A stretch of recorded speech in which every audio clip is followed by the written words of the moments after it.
আলোচনায় থাকতে কেন জিজ্ঞেস করতে হবে? আমি যখন আসলে তার সাথে কাজ করা শুরু করেছিলাম হারলিনের প্রোগ্রাম থেকে, তখন থেকেই মানে আপনারা সবাই শাকিব খানের সাথে আমাকে নিয়ে একটা শুরু করেছিলেন, সেটা কিন্তু আমি করি নাই না। তো আমি কেন করবো, সেটা আপনারাই করেন। আপনি কি সেই সুযোগটা কাজে লাগালেন কিনা? না, আমি কোনোদিনই এইরকম সুযোগ কাজে লাগাই না। যখন কাজ হবে, কাজের টাইমে কাজ হবে, দেখা যাবে। অ্যান্ড কাজ যদি হয়, I will be very very lucky. I think I deserve this. আর কি বলবো?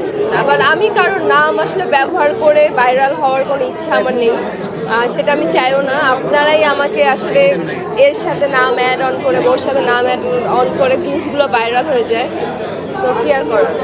অ্যাওয়ার্ড পেতে কার না ভালো লাগে? একটা প্রাপ্তি, কাজের প্রাপ্তি। সত্যি কথা, আমার অ্যাওয়ার্ড আসলে এই বছরে অনেকগুলোই হয়ে গিয়েছে।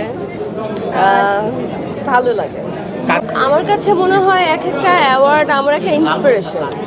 যে একটা অ্যাওয়ার্ড পেলাম, আমার মনে পরবর্তীতে আরও ভালো ভালো কাজ করার ইচ্ছা জাগে, আরও আমার কমিউনিকেশন স্কিল ভালো হয়, আমি আরও ডিরেক্টর বা যারা আছে তাদের সাথে কমিউনিকেশন করি, কীভাবে আরেকটা ভালো কাজ বের করা যায় সেটা চেষ্টা করি। সো এক একটা অ্যাওয়ার্ড হলো এক একটা ইন্সপিরেশন আমার জন্য।